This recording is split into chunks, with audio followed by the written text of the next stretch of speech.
바울 사도는 이제 사역을 하기 위해서 디모데를 동역자로 삼았습니다.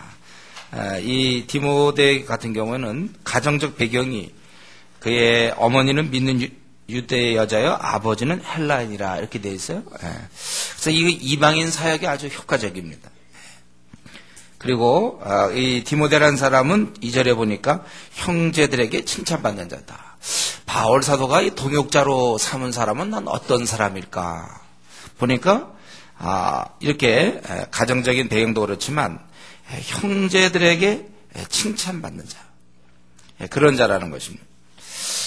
그런 자를 바울 사도가 이제 동역자로 삼았는데, 우리 보면은 항상 그 하나님께서는 이 필요에 따라 일꾼을 준비시켜 놓는 걸 우리가 알 수 있어요. 실제 그렇습니다. 이런 자가 있을 줄 누가 알았겠어요? 루스드라 더베 쪽에, 이고니온 쪽에 있는 형제들의 칭찬을 받고, 아마 이 디모데는 바울이 복음 전하던 것, 그리고 걷지 못하는 자를 일으켰던 것, 그러다가 돌에 맞았던 것, 그래서 죽었는 줄 알고 성 밖에 내버렸더니 다시 일어나서 성 안에 들어오고 다시 살아난 것, 이런 것을 아마 다 목격했을 거예요. 왜냐하면 1절에 디모데라는 제자가 있다고 그랬거든요. 그래서 바울을 이렇게 만났을 것이고, 이렇게 준비된 자가 있다는 것입니다. 우리는 이것에서 감사하죠. 우리가 주님 일 하려고 할 때 항상 그 일꾼이 있다는 거.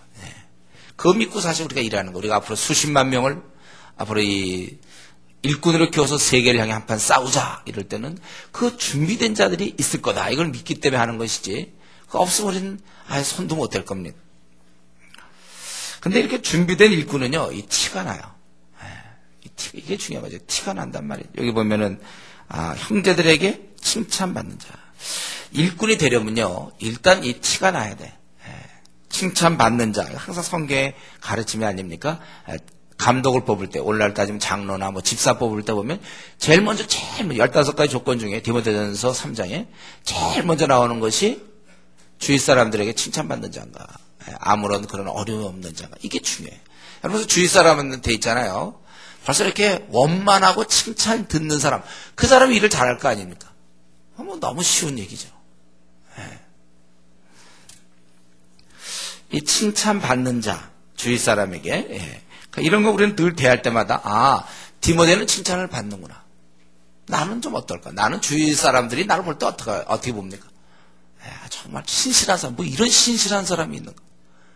훌륭하다. 인격이 온유하며, 까다롭지 않고, 변덕스럽지 않고, 대단하다. 우리가 그런 얘기를 들을 수 있어야 돼. 그러고 나서 그 바울은 떠나기 전에 앞으로 그 지역 사람들을 생각하면서 할례를 받게 합니다.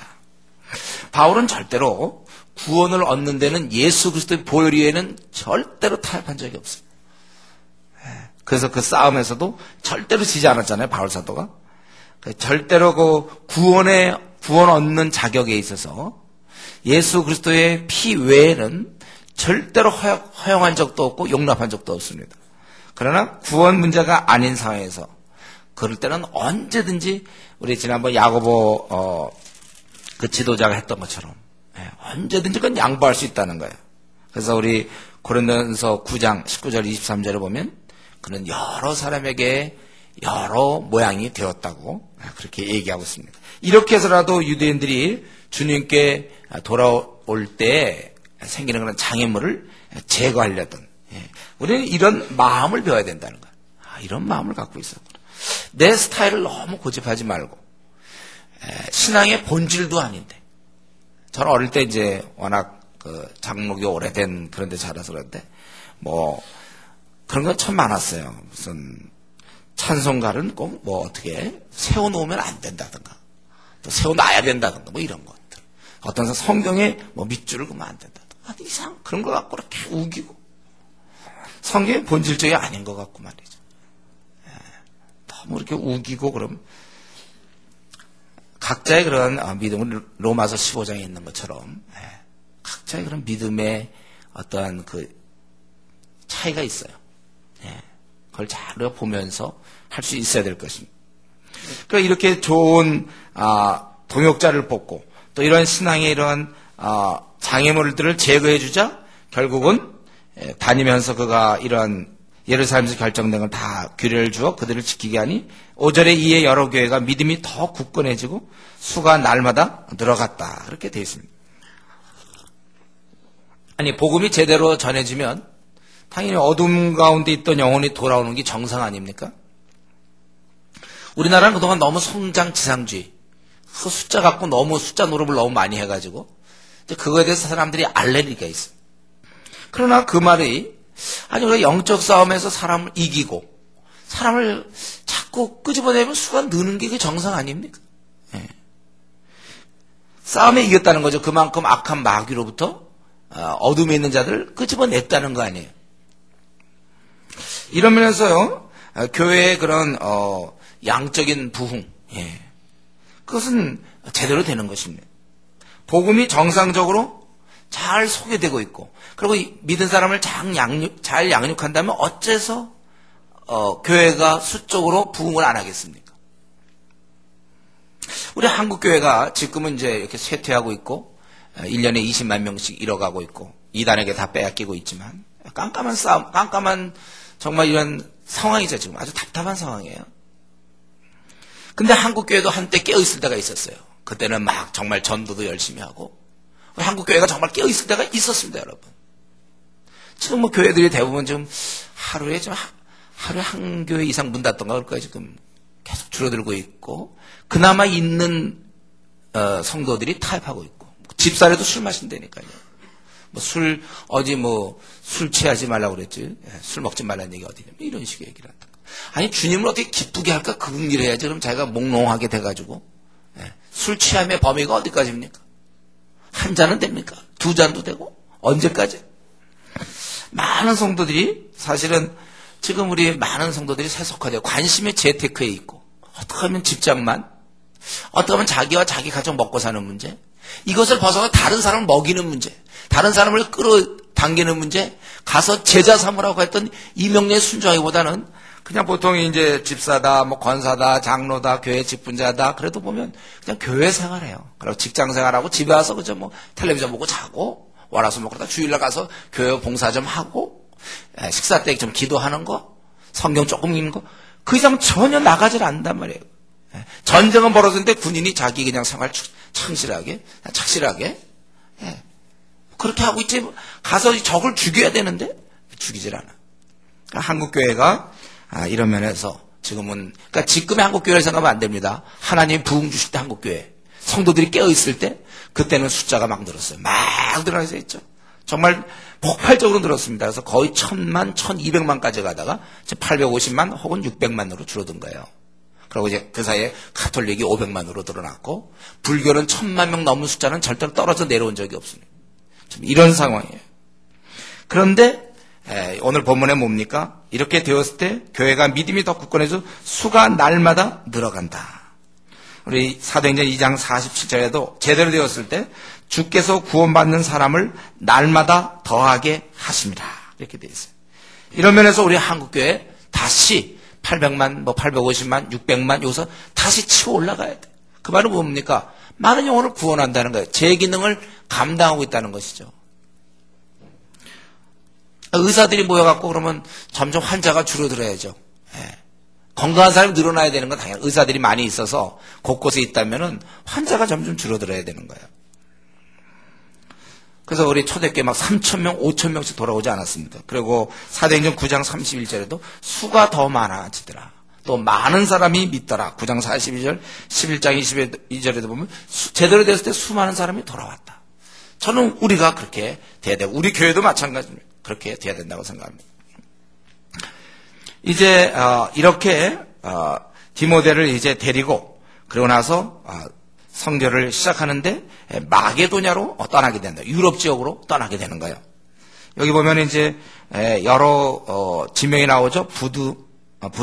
부르기아, 갈라디아, 또 무시아, 비두니아 이렇게 이제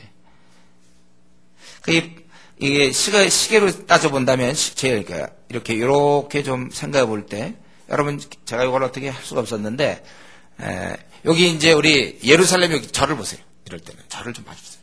예루살렘이 있고 그 위로 올라가면 이제 안디옥 이들을 파송한 안디옥이 있겠죠. 여기가 지금 지중해예요. 그리고 이제 이렇게 넘어가면 여기 다소, 바울의 고향이 이제 다소가 여기 있겠고, 여기 뭐 안디옥, 이고니온, 뭐 루스드라, 더베 이런 게 있는 거고, 그리고 이제 요 지금 나오는 지명 부르기아는 한 요 정도 있어요. 부르기아. 그리고 비두니아는 요 북쪽에 있어요. 북쪽 남쪽 이렇게 따져볼 때. 그리고 여기 갈라디아 지역이 요쪽이고, 그리고 여기가 무시아 지역입니다. 요 지역이 이제 아시아 지역, 뭐 에베소서 7개 교회 있던 아시아. 그 중에 한국가 들어와요. 되겠죠? 네. 여러분 나중에 되면 지도 한번 보세요. 지금은 설명하기보다 지도를 봐야 돼. 그래서 지금 어디냐면 그가 부르기아와 갈라디아 땅으로 다녀가. 그리고 무시아 앞에 이르러서 시계로 따지면 제가 얘기한 거지만 9시 방향인데 12시 방향. 이 비두니아로 이쪽으로 그러니까 자기가 전했던 그 근처로 다시 가려고 할 때 막았다는 거예요. 그리고 이 아시아 현재 여기서도 전하지 못하게 하기 때문에 그는 일로 가려고 동진하려고 그랬는데 약간 그 북동 방향으로 가려고 그랬는데 그걸 막았다는 것입니다. 그래서 이 무시아 쪽에서 그래서 반대쪽 비슷하게 드로아로 내려갔는데 드로아는 이제 항구 도시죠. 드로아. 바로 이제 거기가 이제 이 드로아에서 유럽 쪽으로 이제 바라볼 수 있는 바로 그 지역이에요. 그래서 거기 드로아로 내려갔는데 밤의 환상이 바울에게 보이니 어떤 환상입니까? 마게도냐 사람 하나가 서서 그에게 청하 이르되 마게도냐로 건너와서 우리를 도우라 하거늘. 바울이 그 환상을 보았을 때 우리가 곧 마게도냐로 떠나기를 힘쓰니 이는 하나님이 저 사람들에게 복음을 전하라고 우리를 부르신 줄로 인정함이라. 그래서 결국 유럽 지역에 복음이 먼저 들어가서 전 세계적으로 유럽이 이제 한참 흥하고 이제 영국으로 갔다가 미국으로 갔다가 뭐 한국 그다음에 중국 지금 현재 중국 가 있지 않습니까? 이런 지금 흐름. 그걸 얘기하는 거예요. 어쨌든 그때 바울이 마게도냐로 갔다. 목사님, 근데 저 환상 같은 거, 꿈 같은 거, 뭐 환상 이런 거 믿지 말라고 그러지 않았습니까? 우리 하나님 인도 받을 때 제가 꿈 같은 거 자꾸 얘기하지 말라고 그랬죠? 그러면 왜 지금 이 환상의 인도를 받고 있느냐? 이게 하나님의 인도인지 아닌지 어떻게 하는가? 우리가 꿈을 꾸면 그게 하나님의 인도로 받아야 됩니까? 어떻게 됩니까? 이 문제는 굉장히 여러분 일단 이 문제에 대해서는 여러분 이 아무런 상관이 없는 그 독단적인 어떤 그 꿈 믿으면 안 돼. 왜냐면 우리는 개꿈도 많이 꾸는 사람들이기 때문에 절대로 그걸 믿으면 안 돼. 여러분 꿈꿔서 어젯밤에 꿈꿨는데 뭐가 어떻게 됐다. 개꿈이라니까 그거는요. 믿으면 안 돼 그런 거는요. 그런 꿈 신뢰하지 마세요. 그런 꿈 꾸면 안 돼. 지금 이걸 잘 보십시오. 이게 단지 그냥 환상으로 보면 안 되고 여기는 뭡니까? 이미 우리는 알지 못하지만 6절에 성령이 막았다고 그랬고 또 7절에 예수 영이 허락하지 않았다. 이게 뭔지는 모르지만 이러한 벌써 몇 번의 시도가 막혀지고 있다는 걸 우리가 먼저 알아야 돼. 그리고선 어떻게 몰아서 가다 보니까 계속 막히고 한쪽으로 내몰렸는데 이게 항구에 들어와. 이거는 이쪽 육지는 계속 막히고 지금 항구에 와 있다면 그냥 한 초등학교 정도 나오면 이렇게 이쪽 육지는 계속 막히면 그다음에 바다 건너 뭐 가라는 것 같지 않습니까? 이렇게 약간 그런 여건이 되는 거예요. 그리고 어디로 가야 될지 모르는 바로 그날 바다 건너에 있는 마게도냐에 지역의 사람이 나타났고 그리고 또 한 가지는 그 나타났기 때문에 마게도냐다 이게 아니라니까요. 나타났고 그다음에 잘 보세요 성경을 그 9절에 보면 그에게 청하여 이르되 마게도냐로 건너와서 우리를 도우라. 무슨 꿈이 뭐 이런 꿈이 있습니까? 거기서 우리를 도와달라. 지금 보세요. 여러 지역을 돌아다니는데 안 되고 계속 코너로서 바다 끝까지 왔습니다. 육지는 아닌 것 같아. 근데 바다 바로 건너서 있는 마게도 사람이 나타났어요. 이제 그것만 봐도 갈 확률이 큰데 직접 얘기하기를 와서 우리를 도우라. 이런 메시지가 있었다는 사실을 우리가 알아야 되고 그리고 더 중요한 건 뭡니까? 바울의 그런 의식 속에 바울의 깨달음 속에 뭡니까? 자신은 이방인의 빛이라는 걸 알고 있지 않습니까? 너로 땅끝까지 구원하게 하리라. 그 명하신 말씀 우리 13장 17절에 보면 그가 그 말씀 생각하면서 주께서 이가 주리에게 명하시되 내가 너를 이방인의 빛으로 삼아 너로 땅까지 구원하게 하리라 하셨느니라. 그래서 이방인이 듣고 기뻐하며 하나님 말씀을 찬송하며 영생을 주시기로 작정된 담이 있더라. 유대를 떠날 때 그가 생각한 건 무엇입니까? 이방인의 빛으로 삼아 너로 땅끝까지 구원하게 하겠다. 그렇기 때문에 이미 하나님의 말씀에 지시가 있었고 그게 이미 그의 머릿속에 각인되어 있는 상태에서 사실은 굳이 환상 안 봐도 말씀만 가만히 묵상해도 알 수 있어요. 왜냐하면 땅 끝까지 지금 가야 되는데 자기가 자꾸 전했던 지역 그 주변만 왔다 갔다 하면 어떻게 됩니까? 물론 시점에 문제는 있는지 모르지만 그들을 어느 정도 경고케 했다면 빨리 이제 가야지. 무슨 내버려두고 가라는 뜻도 아니고 지금 벌써 이렇게 견고하게 했거든요. 그렇다면 이제 자꾸 그 인근 지역은 그 주위 사람들한테 맡기고 자기는 가야 되는 거예요. 사실 말씀만 봐도 이미 나와 있고 또 이러한 환상이 있었다는 것입니다. 그래서 복음 전하던 주위에 머물러서 그런 지역에 머물러서 계속 돌보는 것을 할 게 아니라 새로운 지역 땅끝까지 가야 되니까. 그래서 후에는 그가 스페인까지 가지 않습니까? 스페인 가야 된다고. 그럴 때 어떤 환상을 본 게 없어요. 스페인 사람이 또 왜 스페인 투하는 모습이 나오던데 스페인이 나타나서 와라 그런 거 없어도 바울은 깨닫고 로마서 15장에 보면은 쟤는 서반하러 가겠다. 이렇게 나오는 거 아니에요. 다 말씀에 근거가 된 거니까 이 환상만 갖고 되는 게 아니라 환상에서는 뭐냐면 너는 예루살렘과 온 유대와 사마리아에서만 증인되라 이렇게 됐으면 이건 가면 안 되죠. 벌써 이미 말씀에 어긋나는 거예요. 사마리아 땅 끝까지 이르러 이게 이미 주어진 명령이고 그러니까 말씀에 비춰봐도 이거는 뭐 당연한 겁니다. 우리가 그러니까 이 혹시 꿈을 꾸더라도 여러분 아주 정말 도저히 이 꿈은 진짜 너무 신뢰 안 할 수가 없습니다. 목사님. 그렇다면 그 꿈만 갖고 저한테 오지 말고 또 하나 더 말씀의 근거를 갖고 오세요. 그러면 제가 그때는 제가 혹시 꿈을 꿨는데 이런 꿈을 꿨다면 예를 들면 막 우리 보고 복음을 증거하라고 막 외국 여러 한 100나라 사람들이 막 나타나고 복음을 전해달라 하고서 막 그리고 저한테 와서 그러면 제가 외국 가서 복음을 전해야 되겠습니까? 아니면 지금 중국을 갈까 말까 지금 생각 중인데 중국 가는 게 주의 뜻입니까? 안 가는 게 주의 뜻입니까? 이런 문제 있으면 갖고 오세요. 제가. 그럼 얼마든지 우리가 말씀에 근거해서 얘기할 수 있다는 것입니다. 그래서 우리 베드로도 경우도 그랬잖아요. 고넬료 할 때도 보면 분명히 그런 그 3번씩이나 계속되는 그 환상에다가 그 다음에 그들이 마침 찾아왔을 때 성령이 그를 만나라 이렇게 지시하고 있지 않아요. 그 이후부터는 그런 식이 없어요. 그 다음부터는 이방인을 자유롭게 만날 수 있었던 거예요. 바로 그 환상이 끝나자마자 고넬료가 보낸 사람이 왔고 성령이 가라고 친히 말씀하셨어요. 그러니까 자꾸 환상을 보고 자기네 꿈을 통해서 하나님의 인도를 받겠다. 이런 생각 우리가 하면 안 되는 것입니다.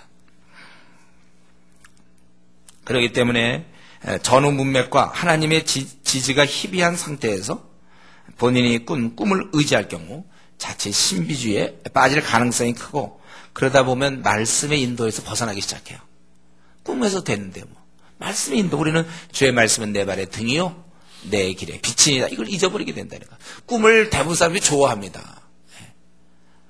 목사님 이런 꿈. 근데 우리는 여기서 중요한 건 지금 꿈 얘기는 그만하고요. 여기서 지금 얘기하는 건 뭡니까? 바울 사도를 하나님이 마게도냐로 보내셨다는 거예요. 이건 뭘 의미합니까? 계속 얘기하잖아요. 하나님의 관심은 나에게만 있는 게 아니라 내 주위 모든 사람에게 있다는 거예요. 나 외의 사람 좀 많죠? 나 이외의 사람 65. 하나님은 나 이외의 지역, 서울을 벗어난 지역, 전 세계 여기에 관심이 있단 말이에요. 우리 이것을 오늘 이 아침에도 여러분 잊어서는 안 됩니다. 수많은 사람이 구원받는 건 언제나 하나님 뜻이에요. 내가 저 사람의 복음을 전할까 말까 주의 뜻을 알려주십시오. 기도하지 마세요. 그냥 전하세요. 그런 경우는. 여러분들이 이미 나와 있어요. 벌써 오늘도 본문이 이런 마게도냐를 보낸다는 건 그만큼 넓은 지역에 어떻게든지 말씀을 전파하기를 하나님이 원하셨다는 것입니다. 그래서 우리는 어린 자를 지속적으로 돌봐야 하지만 한국 땅에도 할 일이 많지만 아시아, 아프리카 전 세계에 할 일이 수없이 많기 때문에 여러분이 결단을 하고 은사가 허락된다면 그럼 여러분들이 뭐 선교사를 얼마든지 떠날 수 있는 거예요. 우리는 그동안 이혼론에 사로잡혔습니다. 신앙 좋으면 선교사로 가는 거. 또 이것이 그동안 너무 있었기 때문에 역작용으로 직업에 충성하는 것 이거 자체가 뭐 다 된 양 또 얘기하는 사람도 있어요. 그렇지 않아요? 여러분 선교사 갈 수 있으면 가세요. 지금 뭐 10만 명당 한 명도 그리스도인이 아닌 지역이 얼마나 많은데 뭐 4명당 한 명이 우리나라에 굳이 있어야 될 이유가 뭐 있습니까? 그걸 너무 직업에 충성해서 직업을 통하여 영광을 돌려야 된다. 세계관 뭐 이런 거 막 생각하면서 원래 가야 돼. 자기도 가고 싶은 마음이 무지 많은데도 막 억지로 절제하면서 직장을 통하여 영광을 돌려야 돼. 그러지 마. 그냥 가도 돼. 그렇게. 예. 그러니까 우리가 이 지금, 세계관 운동이라든가, 제가 얘기하는 문화명령 뭐 이런 문제가 좀 이렇게 너무 또 한쪽으로 좀 가고 있어서 참 문제. 이미 벌써 가서 모든 족속으로 제자 삼으라 그랬으면 갈 수 있으면 가면 좋은 거죠. 억지로 그걸 안 가면서 주께 영광 돌려야 된다고 자꾸 그렇게 하지 말라는 거예요. 그래서 우리가 하나님께서는 모든 자가 구원받기를 정말 원하신다는 걸 이 환상을 통해 다시 한번 알 수 있어요. 그렇기 때문에 우리는 주위에 있는 어린 자들에 대해 지속적인 관심을 가져야 되나, 그러나 우리는 항상 예루살렘과 온 유대와 사마리아, 그리고 거기에 물론 염두를 둬야 되지만 궁극적으로 땅끝을 항상 바라보면서 우리 생을 써야 됩니다. 우리 생을 여러분이 지금 사용하는 중 아닙니까? 하나님께 빌려가지고 생을 여러분 써먹는 중인데 그걸 좀 잘, 우리의 생을 이 땅끝을 염두에 둬야 될 거예요. 그래서 우리가 취직해서 집안 식구 먹고 살고 나와 내 가족 먹고 살고 그것만 갖고 되는 게 아니에요. 지금 우리는 우선 먹고 살기도 힘든 상황이 됐을 겁니다. 그러나 왜 먹고 사는지가 분명해야 됩니다. 내 자신만 먹고 사는가 아니면 온 인류를 위해서 내가 먹이고 있는가, 계속해서 우리 생각해야 될 것입니다. 그런데 이러한 환상이라든가 이 초자연적 경험, 바울이 그동안 쭉 경험했다는 초자연적 경험은 가만히 있는 데서 주어지는 것이 아니라 지금 주님의 복음을 막 전하려고 애를 쓰다 보니까 이런 환상이 주어지는 거예요. 주님의 복음을 위해 애쓸 때 따라온다는 것입니다. 저는 늘 이런 얘기를 늘 제가 자주 말씀드렸어요. 우리가 주님의 나라 확장을 위해서 그 어떤 일도 하지 않는 사람이 자꾸 표적과 기사에 대해 관심을 갖는 것은 그건 잘못된 것입니다. 마가복음에도 보면 이런 표적이 따르니 이렇게 돼 있어요. 그거 자체가 우리의 추구의 대상이 되면 안 돼요. 예? 그럼 우리 마가복음 16장에 보면은요, 맨 마지막에 그거 나오잖아요, 여러분들. 믿는 자에게 이러한 이제 표적이 따른다. 그래서 거기에 그 얘기하기 전에 15절에 보면 16절 15절 또 이르시되 너희는 온천에 다니면 만민에게 복음을 전파하라. 믿고 세례를 받는 사람은 구원을 얻을 것이요 믿지 않는 사람은 정죄를 받으리라. 믿는 자들에게는 이런 표적이 따르니 곧 그들이 내 이름으로 귀신을 쫓아내며 새방언을 말하면 뱀을 집어올리며 무슨 독을 마실지라도 해를 받지 아니하면 병든 사람이 손을 얹어 나으리라 하시더라. 이런 표적이 뒤따라온다는 거지. 이걸 그냥 막 이렇게 되기만을 복음을 하나도 전하지 않으면서. 그래서 우리나라에 있을 때는 제가 이제 선교사들 좀 만나보면 외국에 나가 있는 선교사, 자기는 우리나라에 있을 때 아무 무슨 표적도 하나도 없었대요. 무슨 누가 일어나거나, 발못 쓴 사람이 일어나고 시각자의 눈을 뜨거나 이런 거 없었는데 현재 나가서 막 복음 전투를 하니까, 그러니까 한국 교회가 지금 전투를 해야 되는데 너무 제자 훈련에 빠져 있어서 그래요. 맨날 믿는 사람끼리 이러니까. 그래서 거기서는 어떡합니까? 막 전도해야 되고 막 하다 보니까 더구나 막 불교 지역 무슨 이 샤머니즘이 지배하는 그런 부족에 막 들어가서 복음 전하니까 막 역사가 일어나는 거예요. 그건 따르니 믿는 자가 이렇게 따르는 것입니다. 그렇기 때문에 이런 걸 하나도 안 하고 교회 와서 제자 훈련만 받는 사람이 밤낮 표적과 기사를 구하려고 하고, 나에겐 좀 그런 신비한 체험이 없을까? 체험하기 원하십니까? 전투하세요, 여러분. 다니면서 막 복음 전하고 말이죠. 맞닥뜨려 보라고 그래서 귀신 들린 자도 좀 만나고. 우리 여기서 무슨 귀신 들린 자 어떻게 만납니까?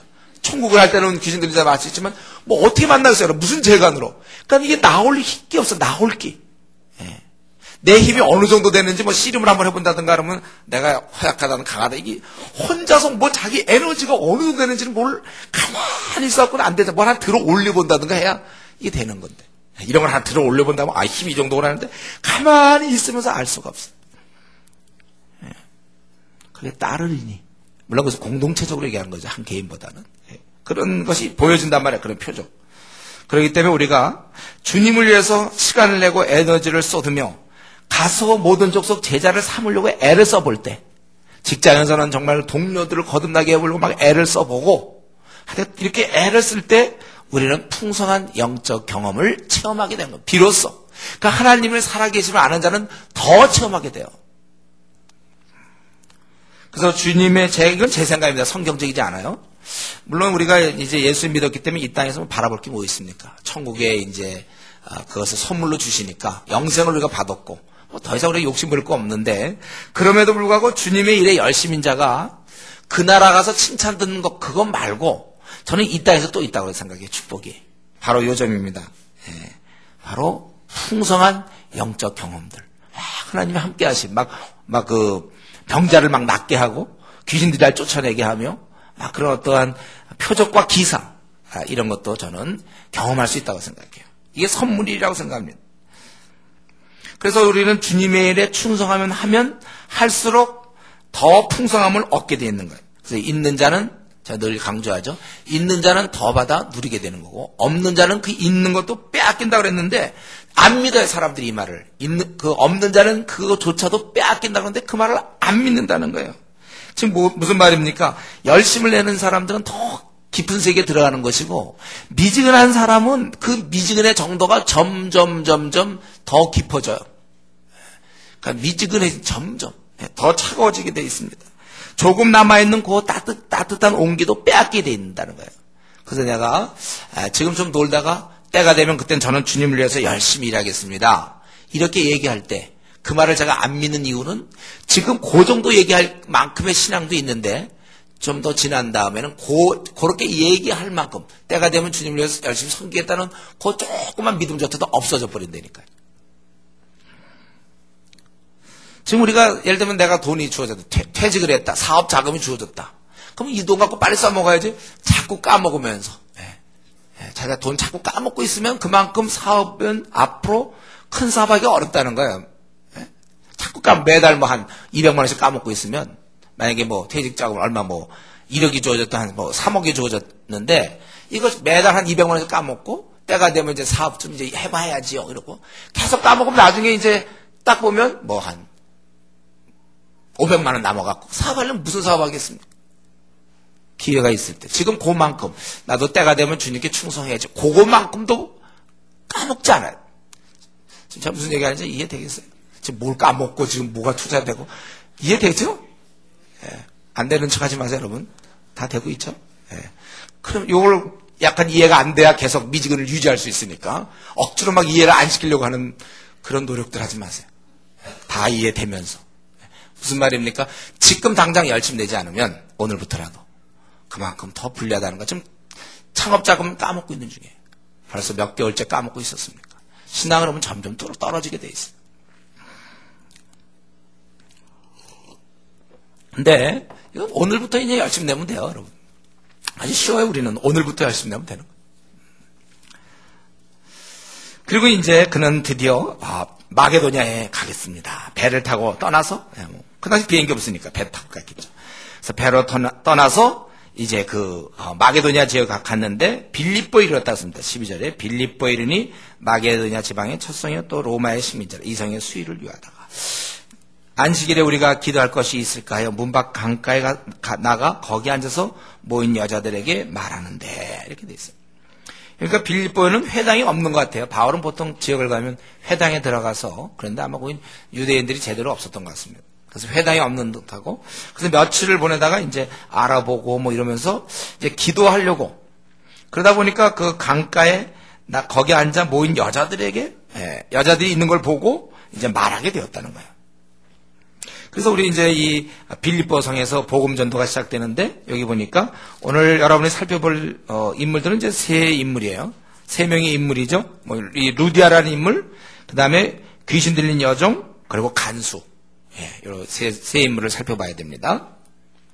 여기 루디아에 이르렀을 때, 루디아를 만나게 되는데 거기 14절에 보니까 두아드라시의 자색옥감 장사로서 하나님 섬기는 루디아라는 한 여자가 말을 듣고 있을 때 그 마음을 열어 바울의 말을 따르게 했다. 그래서 그와 그 집이 다 세례를 받았다는 거예요. 원래 그 세례는 믿는 순간 바로 받을 수 있어야 돼요. 한국 교회는 이제 질서상 한 1년 정도의 충분한 교육 후에 확실히 믿어라 이렇게 된 거. 세례를 받고 그 다음에 이 여자가 강권하여 만일 나를 주 믿는 자로 알거든 내 집에 들어와 유하라. 얼마나 아주 아주 유하기를 간절히 바라니까 이렇게 얼마나 바라면 이렇게 얘기합니까? 나를 주 믿는 자로 알거든 내 집에. 그럼 집에 안 유한다는 건 자기를 그러면 믿지도 않는 여자로 본다 그 뜻 아닙니까? 그럼 이런 얘기를 듣고 그러면 바울이 그러면 딴 데 가겠습니까? 이건 강권 중에 아주 초강권 아주 그렇게. 근데 우리는 여기 살펴볼 때, 이 루디아의 모습 살펴볼 때, 왜 여자들이 많은데 하필 왜 루디아만 믿습니까? 왜 루디아만 믿죠? 여기 신비 부분이라고 제가 늘 얘기했어요. 왜 사람이 이렇게 많은데 왜 우리가 지금 이 자리에 앉아 있습니까?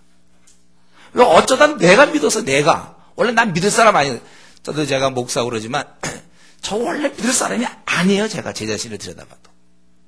좀 까다롭기도 하고, 뭐 따지고, 예.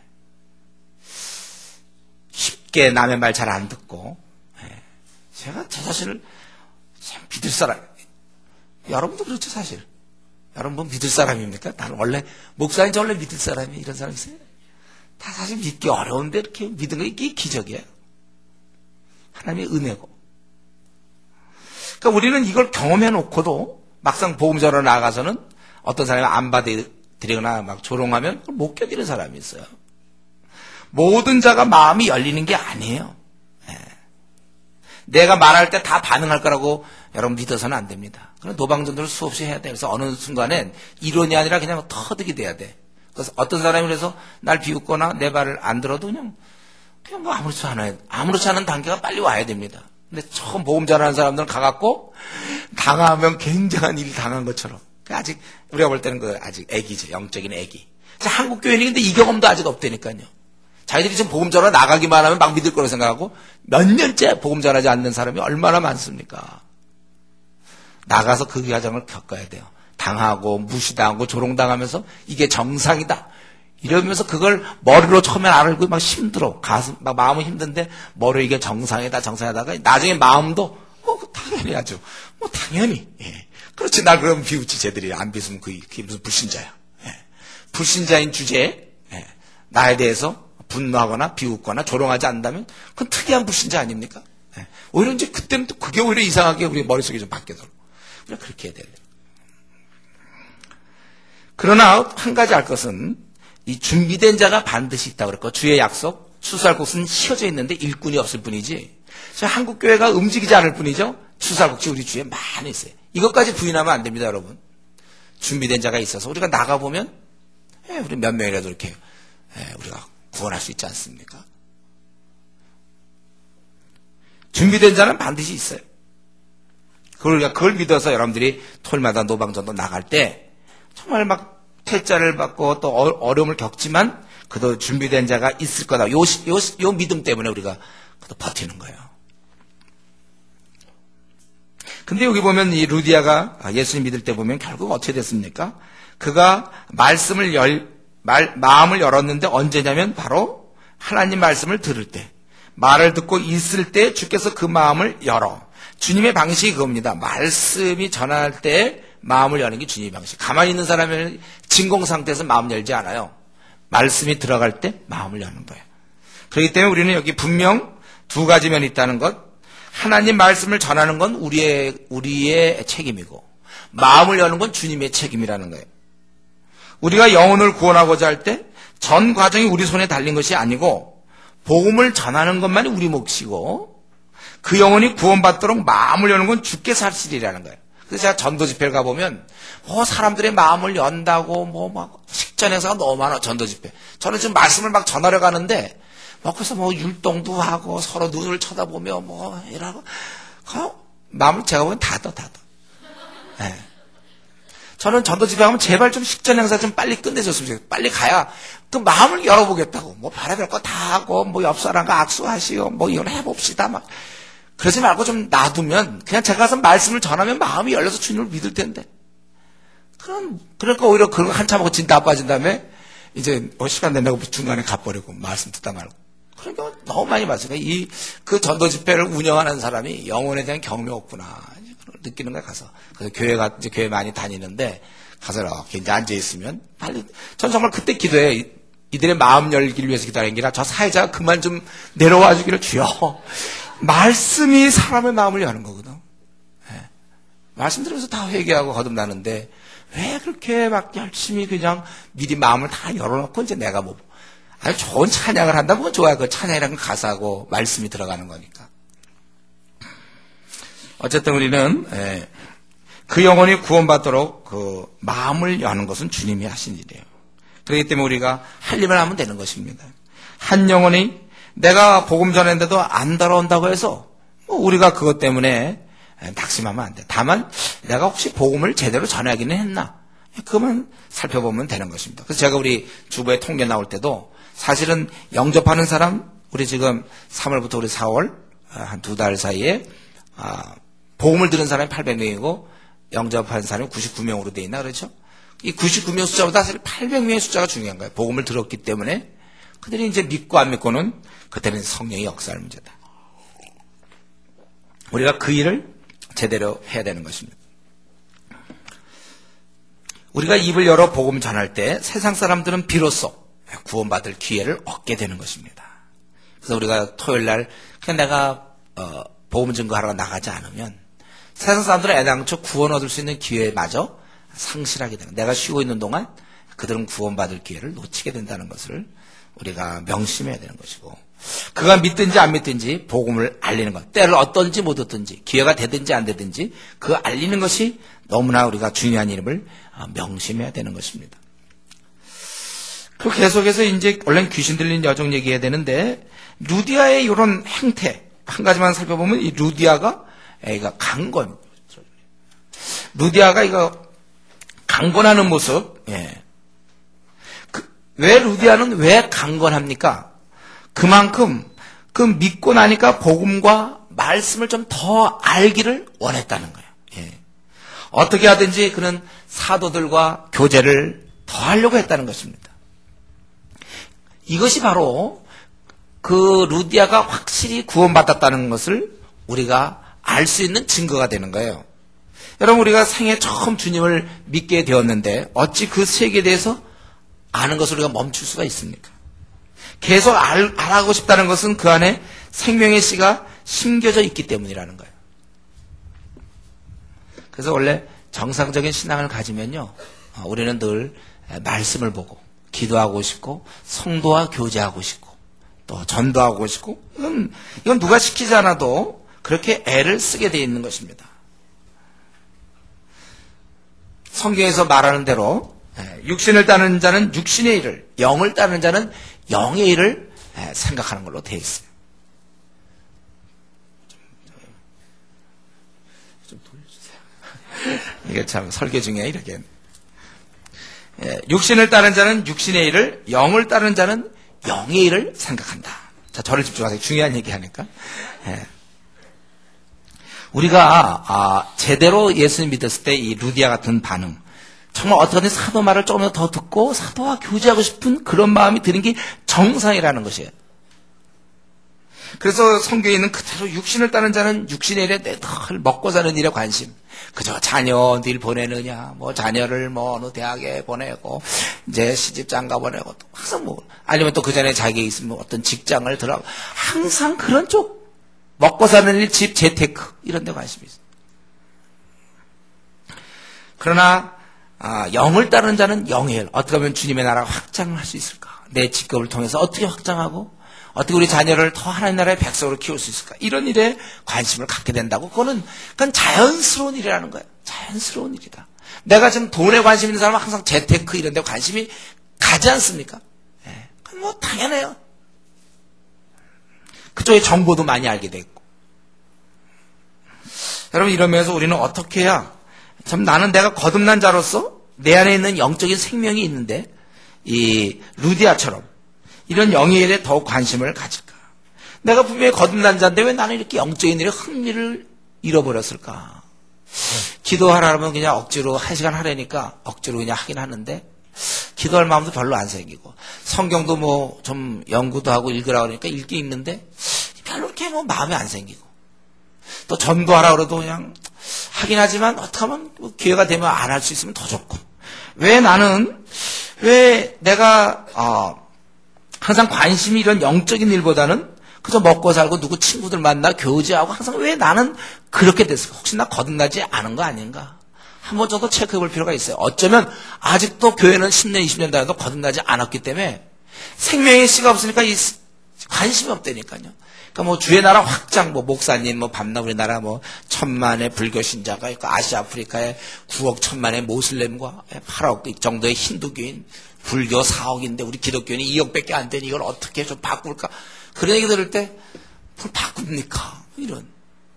목사님이 아무리 잘해봐야 나는 뭐 나에게 어떤 감동도 없고, 혹시 그렇다면요, 혹시 죽어 있는 거 아닙니까? 혹시 아직 거듭나지 않은 거 아니에요? 왜냐하면 이렇게 거듭나면 그렇게 안 돼 있거든요, 원래. 우리가 누구를 사랑하면 속일 수 없다고 그랬잖아요. 그래서 속일 수 없는 것 중 하나가 이제 배고픈 거 속일 수 없고, 그 누구를 사랑하면 그 티가, 본인을 안내해 보려고 하면 그게 바로 티라니까요, 더. 예. 그 사람 앞에서 괜히 더 아주 생각 없는 처럼 이렇게 웃겨. 예. 더 티가 나. 사랑하면 티가 나게 돼 있어요. 그러니까 부부간에도 마찬가지잖아요. 남편이 나를 사랑하는지 안 하는지, 아내가 나에 대해서 어떻게 생각하는지 그냥 알 수 있어요. 내가 정말 영적으로 내가 정말 살아있는 사람, 깨어있는 사람 맞다면 왜 나는 이렇게 기도가 그렇게 싫습니까? 왜? 어떻게든지 기도는 안 하고 어떻게든지 성경을 안 보려고 그렇게 텔레비전만 보고 인기 연예인이 뭐 좋다 하고 벌써 그런 쪽에 관심 막 연예인에 대해서 어떤 신구약 66권 그 목록도 못 외우면서도 연예인이 지금 김치찌개 좋아한다는 걸 다 알고 있어요. 예. 연예인의 경력 제가 보기에 거듭나지 않았을 거라고 생각해 아직은. 예. 그냥 교회만 아직 다니고 예. 분명히 영을 따르는 자는 영의 일을 생각한다고 그랬는데 저는 그래서 한국 교회가 정말 처음부터 다 중국의 성도들 만나면 이렇지 않거든요. 한국의 성도들 이거 정말 기냥들 들어온 거 아닌가? 기냥. 기독교 소위 이 주의 백성으로 자기 스스로 된 거 아닌가? 허락도 안 해줬는데 분명히 여기 이 뭐 때문에 이 루디아가 이렇게 간청을 하겠습니까? 자기가 구원받은 게 너무나 감사하고 그걸 하면서 그런 어떤 성도 간의 교제를 너무 사랑한단 말이에요. 제가 이런 얘기할 때마다 늘 얘기하는 게 뭡니까? 그 불신자와 결혼하면 안 됩니까? 이런 질문하는 거. 그거에 대해서 이론을 얘기하기 이전에 벌써 그 사람이 거듭난 사람은 그런 얘기 못 하거든요. 안 맞으니까 관심사가. 그런 얘기 할 수 있다는 건 거의 경계에 와 있는 거예요. 지금 거듭났는지 안 났는지 불분명한 그 회색지대가 있어요. 겨울에 다니는 사람들이. 그 안에 들어가 있는 거예요. 확실하게 벗어날 수 있어요. 예, 그리고 이제 이러면서 우리가 한번 우리 자신을 봐야 될 것이고, 그리고 이제 16절부터 18절까지 보면 이제 또 한 명을 우리가 만나게 되는데 빌립보성에서 귀신 들린 여정이죠. 예, 참 여정의 직분도 사실 비천하고 그런데 거기다 귀신까지 들렸어요. 그래서 여정동이 보통 여정이 아니라 이제 귀신 들린 여정 이렇게 되는 거죠. 근데 이 귀신 들린 여정 하나를 만나는데 귀신 들린 여정은 한 명인데 그 주인들에게 큰 이유, 주인들은 또 많아. 뭐 이런 게 다 있는지 모르겠어요. 근데 그 여정을 하나 놓고 여러 주인들이 있나 봐요. 몫이 있나 봐서 벌어오면 귀신 들려가지고 맞추길 잘하나 보죠. 점을 잘 칠 수 있어. 그러니까 그냥 부채도사들 우리 저 신문에 나오는 사람들 그 사람들도 그 사별 많아요. 착보고서 하는 사람들. 뭐 요거 사저 팔자가 저 그건 아니고 신들린 사람이 있거든요. 그런 사람 찾아가야 되는 거예요. 우리가 이제 그냥 참고로 얘기한다면 그래야 맞추죠. 제대로 맞추지. 그러니까 이건 귀신 들린 여정 점으로 돈을 많이 벌었던 것 같아요. 그 주인들에게 큰 이익을 주는 자라. 근데 여기 보면 우리가 기도하는 곳에 가다가 이렇게 돼 있어요. 이게 그냥 이렇게 설명식으로 돼 있지만, 야, 부지런히 바울사도 기도하고 있었구나. 바울사도가 그 쉬지 말고 기도하라는 건 나는 됐고, 너희들은 쉬지 말고 기도하라 이게 아니에요. 본인이 이렇게 쉬지 않고 정말 쉬지 말고 기도할 만큼 그렇게 기도의 사람이었다는 걸 알 수 있죠. 예. 언제든지 이런 구절은 우리를 부끄럽게 합니다. 예. 참 그가 부지런히 기도하고 있구나. 정한 시간 말고도 그저 틈틈이 더 기도하는데. 기도를 빼먹지 않고 기도를 쉬지 않는 이제 그런 모습 우리가 볼 수 있어요. 그런 자에게 능력이 나오는 거죠. 그래서 이 귀신 들린 여정을 만났는데 근데 이 여정이 자꾸 쫓아와서 바울과 우리를 따라와. 자기 딴 것 좀 점치고 있으면 될지 왜 따라오는지 모르겠는데 따라와서 뭐라 하냐면 이 사람들은 지극히 높은 하나님의 종으로서 구원의 길을 너에게 전하는 자라. 원래 이게 귀신의 믿음이죠. 알지만 자기가 이제 따르지 않는 거죠, 그들이. 이런 거 다 알고 있어요, 귀신은. 그래서 그런 믿음이 있을 수 있을 때니까 성도들 가운데도 예수님이 우리의 주인이시지. 그렇게 딱 얘기하고 사는 건 자기 하고 싶은 대로 사는 사람들. 이게 귀신의 믿음이에요, 그거는. 예수 그리스도를 정말 입으로는 주님, 바로 주인님 하고 고백은 하면서도 주인이라고 고백은 하지만 삶은 내가 원하는 대로 사는. 뻔히 주님이 원하는 거 아닌 거 알면서도 그렇게 하는 믿음. 그게 귀신 믿음이죠. 귀신도 다 안 되니까요, 이거. 딴 사람들은 몰라요. 바울이 누군지도 모르는데 벌써 점치는 사람은 벌써 딱 보이는 거죠, 연계가. 이 사람들은 하나님의 종이구나. 그걸 딱 안들어, 귀신. 딴 사람들은 그냥 뭐, 이상한 사람이 왔구나. 뭐 이렇게 될 텐데. 딱 보더니 이건 하나님의 종이며, 이거는 바로, 구원의 길을 너에게 전하는 자라. 그리고 자기는 안 믿는 거죠. 구원의 길을 전하는 자라. 그래서 이렇게 여러 날을 하는지라 바울이 심히 괴로워에 돌이켜 그 귀신에 이르되 예수 그리스도의 이름으로 내가 내게 명하노니 그에게서 나오라 하니 귀신이 즉시 나오니라. 그래서 이제 이 귀신이 들린 여정이 고쳐지는데, 근데 우리는 여기서 질문이 하나 생기죠. 왜 이같이 여러 날을 했느냐 이거죠. 바울이 심히 괴로워하여 그때 돌이켜 고치냐 이거예요. 아니 딱 원래 쫓아오면 이게 귀신 들린다고 바로 고쳐줘야 되는 거 아닙니까? 왜 무슨 인내가 있다고 여러 날을 견디다 나중에 보면 이 분위기가 뭐냐면 너무 여러 날을 참을래도 도저히 더 이상 참을 수가 없어요. 이 사람이 하도 그래갖고 괴로워하여 돌이켜 귀신에게 이르되 나가라 그랬단 말이죠. 그러면 왜 이 사도의 입장에서는 그 귀신 들린 자를 보면 빨리 고쳐줘야 되는 거 아닙니까? 왜 이러고 있죠? 성경에는 안 써있기 때문에 우리가 뭐라고 얘기할 수는 없어요. 그러나 제가 생각해 보니까 이 바울 사도는 사실 그러고 나서 고쳐주고 나서 어떤 일이 생깁니까? 이 귀신 들린 여정 고쳐갖고 주인들 이들로부터 핍박이 시작돼서 결국 이제 두들겨 맞게 되고 이제 이렇게 되는 거 아니에요? 감옥 들어가고. 어쩌면은 바울의 그 머릿속에는 바로 귀신 들린 여정이 와서 얘기할 때 바로 귀신을 쫓아내지 않은 이유가, 보통 귀신 들린 사람과 달리 이 귀신 들린 여정은 그 주인들이 있다는 거예요. 그래서 돈벌이하고 있다는 거기 때문에 어쩌면 그 다음에 벌어질 일들을 바울 사도가 생각했는지도 몰라요. 그러면 그 주인들의 저항이 있겠고, 자기는 또 빌립보를 많이 쫓겨다녔으니까. 그래서 가능하면 먼저 충분히 빌립보 사람들한테 많이 복음을 소개한 다음에 적당한 시점에서 이 귀신 들린 여정을 쫓아내려고 했는지 모르겠어요. 그럼 자기도 쫓아내주고 자기 쫓겨나고 이 주인들한테. 그리고 만약에 한 가지 더 가능성이 있다는 것은 그러니까 여러 날을 이렇게 괴로움 가운데 있으면서 마지막 심히 괴로워 귀신을 쫓아냈지 않습니까? 그 여러 날을 참을 수 있었던 그 이유는 어쩌면 사실은요, 귀신 들린 자가 비참하기도 하지만 귀신 안 들린 사람도 비참하긴 마찬가지라는 점이에요. 빌립보에 있는 사람들도 귀신을 안 들렸지만 불쌍히 다 마찬가지예요. 우리 무슨 시험 같은 게 있을 때, 그거 아주 아슬아슬하게 떨어지나, 넉넉하게 점수가 안 돼서 떨어지는 건 마찬가지 아닙니까? 이렇게 귀신 들린에서 지옥 가나, 그냥 귀신이 안 들리고 지옥 가나, 결국 마찬가지 아닌가요? 저는 우리 바울 사도 마음속에는 귀신 들린 여정을 불쌍하게 본 것뿐만 아니라 빌립보 있는 사람들 똑같이 불쌍히 봤다고 생각이 들어요. 우리가 늘 이런 시각을 가져야 된다는 것이죠. 귀신 들린 자나, 여기 지금 멀쩡히 있는 사람, CEO, 뭐든 저 외제차 타고 다니는 사람들, 아주 잘 나가는 무슨 교수, 사업가, 우리 주위에 많은 사람도 사실은 다 마귀의 영향 아래 죽어가 있을 사람들이라는 거죠. 그래서 우리 주위에 여기 보면 지금 좋은 아파트 그 전도하러 들어갈 수도 없어. 딱 지키고 있어서. 여기 있잖아요. 레미안, 캐슬, 여기 비싸잖아요. 또 요 앞에 우리, 동아 빌라트 같은데, 아주 비싼 데 살고 있는 사람들, 우리 그들을 볼 때 나는 언제 저런 집 사나, 이게 아니고, 궁일이 여겨야 되는 거죠. 궁일이 여겨야 되는 거죠. 우리가 이런 시각을 우리가 가져야 되는 것입니다. 그러니까 제가 볼 때 바울 사도가 알지만, 귀신 들린 자를 쫓을 수 있었지만, 여러 날을 기다리면서 가능하면 더 어떻게든지 좀 빌립보에 확고한 것을 좀 내린 다음에 그 주인들과 붙으려면 붙고 이제 그런 생각인 것 같아요. 그러다 여러 날을 했는데 이제 더 이상 못 견뎌. 너무 괴로워. 그 영혼에 대한 불쌍함도 있고. 그러니까 이제 나가라. 그렇게 된 것이죠. 여러분 우리가 병자는 혹시 못 고쳐도 귀신을 쫓아낼 수 있어야 됩니다.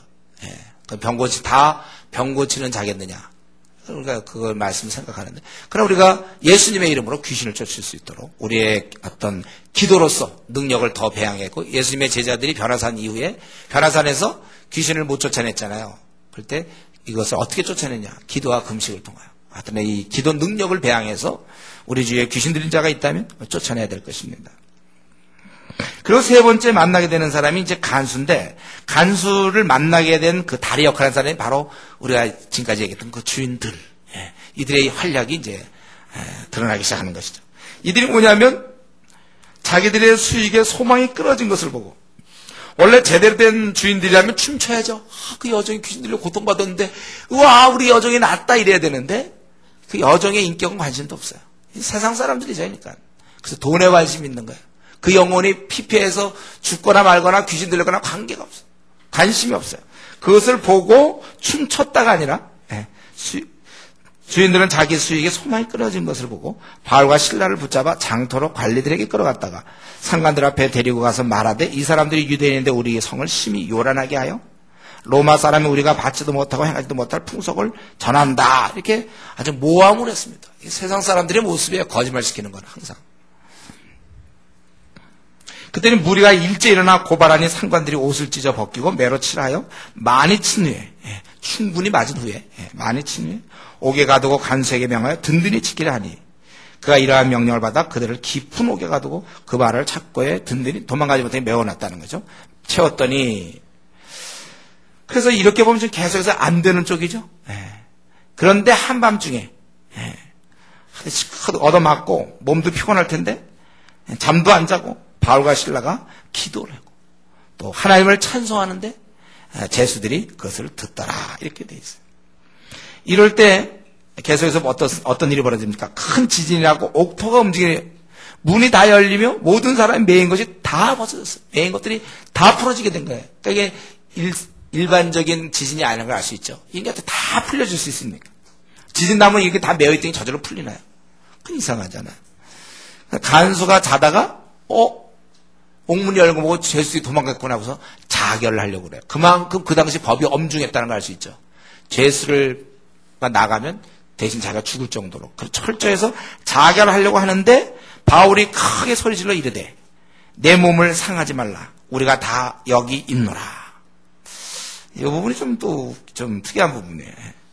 무슨 죄수들이 그래 뭘 도망도 안 가고 거기 왜들 뭘 구경하고 있나. 왜들 빨리 도망가야 되는데, 이게 다, 그러니까 다른 죄수들이 이 좋은 기회에 도망치지 않았는지 말이죠. 제가 보기에 이것은 바울의 어떠한 이런 어떤 지금 찬송과 기도, 그때 지진이라고 이런 것을 보면서 이들은 초자연적인 역사를 경험한 것 같고 두려웠던 것 같아요.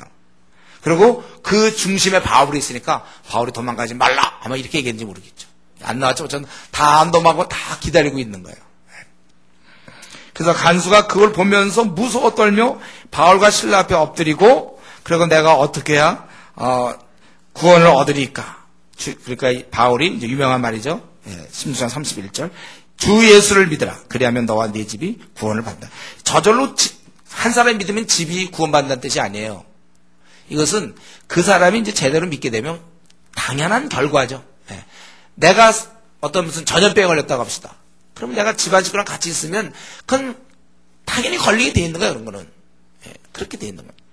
그래서 내 집이 구원을 받으라. 그래 받으리라 하고, 그래서 그 사람들이 다 이제 또 그 말씀을 그 집에 있는 모든 사람이 전했더니 그들이 다 세례를 받고 그리고 믿었으면 크게 기뻐했다. 이런 얘기가 나와요.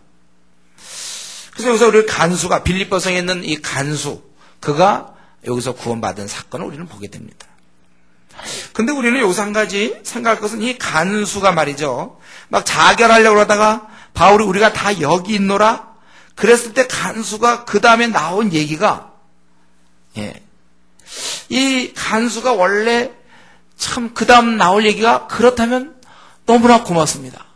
죄수들이 이렇게 도망가지 않고 다 들어와 너희들. 그러고서 다시 다 감옥에 집어넣어야 되거든요. 원래. 그렇지만 자결할 정도라면 그건 굉장히 엄중한 법이 집행되고 있다는 걸 알 수 있는데, 왜 이들을 다시 잡아넣어야 하는 일에 관심을 가져야 되는데, 그의 입에서 나온 얘기는 죄수들이 감옥에 들어가는 문제가 아니라 자신이 천국에 들어가는 문제였다는 것입니다. 원래는 이거 엎드려서 참 고맙습니다. 이렇게 다 도망가지 않게 해주시고, 참 죄수들 고맙다. 그러고 넌 이쪽이지. 막 이런데 막 바쁠 것 같은데 전혀 뜻밖의 자신이 천국 들어가는 문제를 거기서 얘기하고 있다는, 이 점이 제가 보기에 간수의 훌륭한 점이었다는 것입니다. 그는 생애 제일 중요한 문제를 가장 적절한 시점, 이러고서 이제 바울 가버리면 가장 적절한 시점에서 깨닫고 그걸 해결하려고 했다는 거예요. 그 나머지 문제는 지금 다른 문제는 지금 뭐 이리 도망가든 말든 그렇게 중요한 문제가 아니에요. 이 제대로 된 이 방향, 이러한 질문, 이것이 그와 그의 가정을 영원한 천국에 들어가도록 했다는 것입니다. 사실 이 문제, 즉 내 영혼이 어떻게 될까? 이 문제. 이것이 사실 우리가 이 문제가 제일 중요한 문제예요. 일단 이 문제부터 해결해 놓고 다음 문제를 정리하는 것이 지혜로운 자의 행할 일입니다. 물에 빠진 사람이 자꾸 물에 빠져서 지금 자기가 살아야 되는데 우선 그것부터 해결해야지. 자꾸 그 보따리 있잖아요. 보따리. 그거 누가 집어갔으면 어떡해. 물에 빠져 죽어가면서 보따리 집어가면 어떡해. 빨리 가서 내가 지금 그거 생각하기에는 자기 보따리를 찾을 게 아니라 자기 생명을 찾아야지. 여러분, 저는 어떤 경우 이제 우리 믿지 아니하는 사람들에게 복음을 얘기하고 그러고 좀 이제 주님에 대해서 알아보시면 나 친구랑 약속이 있다든가 뭐 동창회 가야 된다든가 나 오늘 장 봐야 된다든가 뭐 지금 장 보고 이런 문제가 중요한 게 아니지 않습니까? 자기 영혼의 문제를 해결해야 되는데 그러니까 이제 어두워져 있다는 거예요. 내 생에 영원히 거할 처소를 마련하고 그러고 죽어야지. 그냥 대책 없이 죽는 경우 용감한 거죠. 내 다음 일은 모르겠다고 죽는 경우.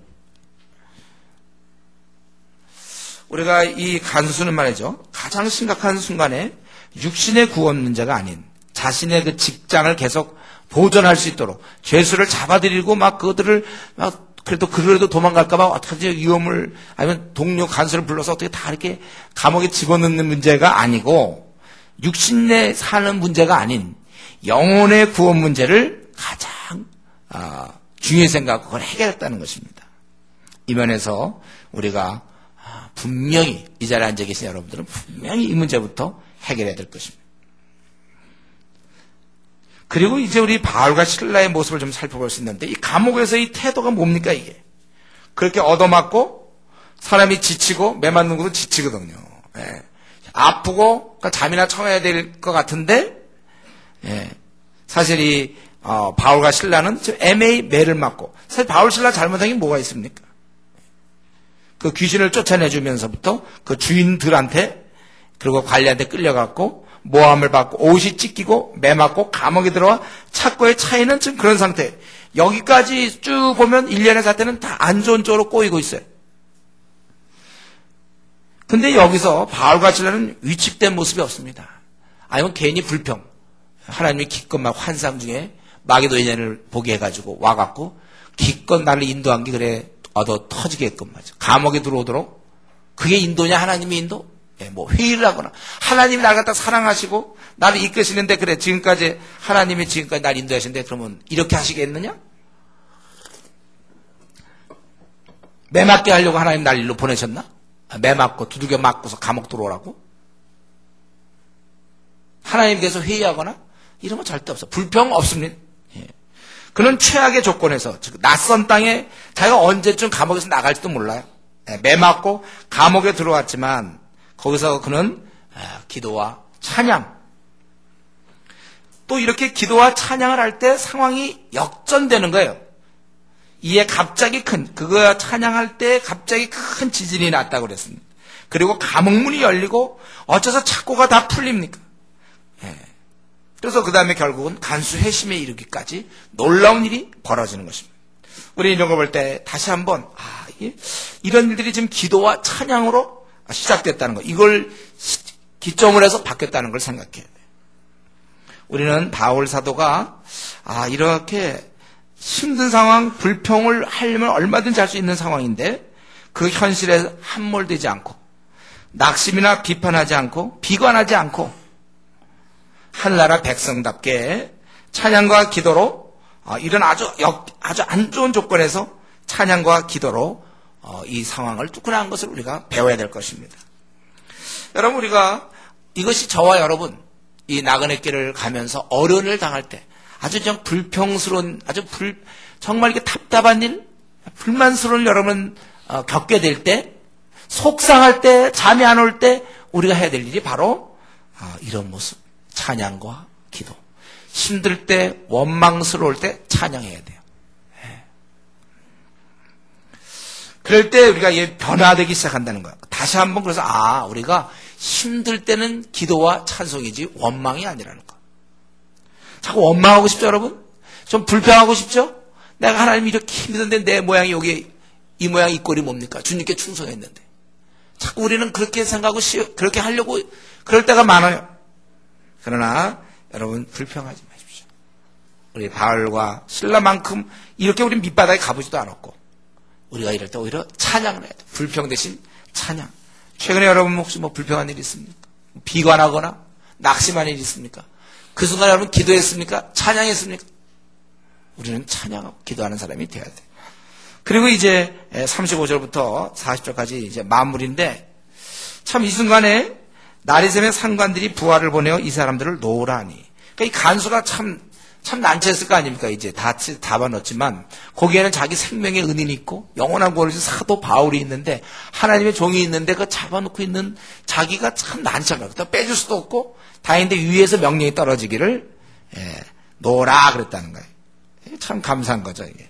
그럴 때 바울이 37절에 보니까 로마 사람이 우리를 죄도 정하지 않고 공주 앞에서 때리고 옥에 가두었다가 이제는 가만히 내어 보내고자 하느냐. 아니라 그들이 친히 와서 우리를 데리고 나가야 하리란데. 아니 얻어 터지기 전에 이런 얘기를 했어야지. 시컷 맞아놓고 그때부터 로마 얘기하면 뭐합니까? 원래 이 죄에 대해서 충분히 재판을 받은 후에 로마 사람들은 어떻게 맞든지 해야 되는데 그냥 두들겨 맞아놓고서 왜 이제 와서 이런 얘기를 합니까? 사회 정의를 구현하기를 원하는 걸까요? 그러려면 끝까지 버텨서 진짜 여기서 이 문제를 고발하고 막 로마 황제 그렇게 올려야죠. 왜? 사회 정의를 위해서라면. 전혀 그런 건 아닌 것 같아요. 제가 보기에 이렇게 왜 그럼 두들겨 맞기 전에 하지 않고 맞고 나서 이런 일을 했을까? 제가 보니까 이 빌립보 사람에 대한 그건 제 생각인데 빌립보 사람 이 뒤에 남겨진 빌립보 교인들을 위해서 이런 것 같아요. 그래야 이래서 함부로 바울과 연결된 자기들이 약점을 갖고 있으니까 바울이 이런 면에서 아마 쉽게 건드리지 않을까 아마 이런 좀 정도로 생각할 수 있을 것 같고 아니면 간수를 위해서 어쩌면 또 이렇게 했는지는 잘 모르겠어요. 어쨌든 그래서 그들이 와서 그 성 떠나기를 청하고 루디아 집에 들어가 형제들을 만나보고 벌써 그 짧은 기간이지만 형제들을 만나보고 위로하고 하니라. 그 기간 동안에 벌써 많은 사람들이 회심했음을 알고 아마 그 가족들이 또 돌아가면서 이렇게 또 연결했는지 모르겠어요. 어쨌든 이제 말씀 마쳐야 되겠는데 바울이 이번에 빌립보성에 들어가서 바울과 실라가 빌립보성에 들어가서 루디아를 만나고 귀신 들린 여종을 만나고 간수를 만나고 또 죄수들을 만나고 여러 사람 여기 형제라고 하는데 여러 사람을 결국 구원하게 되었습니다. 이거예요. 바울 사도가. 바울 사도는 자신이 갖고 있는 이 구원 이것을 알려주었고 자신이 그것을 통하여 그들을 거듭나게 하는 그 큰 권세를 마음껏 사용했다는 것입니다. 다른 말로 하면 바울이 이르는 곳에 구원이 함께 따르고 있다는 거예요. 바울이 어디로 가든지 심지어는 죄수로 감옥에 가든지 그 주위에 항상 구원과 영생을 얻는 일이 벌어진다는 것입니다. 여러분 이것이 우리가 오늘 이 16장을 통해서 배워야 될 교훈입니다. 내가 교사가 되든지 간호사가 되든지 사학가가 되든지 교수가 되든지 변호사가 되든지 국회의원 장관이 되든지 무엇이 되든지 간에 내가 움직이는 곳에는 항상 구원이 뒤따라야 돼요. 구원받는 자들이 항상 내 주위에 있어야 됩니다. 이게 제대로 사는 길이에요. 나는 이 직업을 너무 열심히 하느라고 구원받는 사람이 없다. 이렇게 얘기하면 안 돼요. 우리가 내가 움직이는 곳곳마다 내가 있는 그 캠퍼스에서 직장에서 또 내가 있는 곳곳에 내가 이르는 곳마다 항상 구원이 있고 영생 얻는 자들이 늘어나야 할 것이다. 지금 우리나라에 4천만 명이 우리의 도움을 기다리고 있습니다. 내가 어디를 가도 쉽게 불신자들 많이 만날 수 있어요. 여러분 우리가 이런 일에 힘써야 될 것이에요. 그래서 우리가 이런 것을 바울이 했던 사건을 외울 것이 아니라 내가 했던 것들을 기억하고 내가 했던 것을 간증할 수 있는 움직이는 곳에 항상 구원받는 무리가 많이 생길 수 있도록 그런 삶을 사는 여러분 되기를 바랍니다. 자, 우리 한번 오늘 말씀 중에 자신이 어떤 말씀이든지 자기가 좀 하나님 앞에 결단할 것도 있으면 그걸 놓고 같이 통성으로 기도하겠습니다.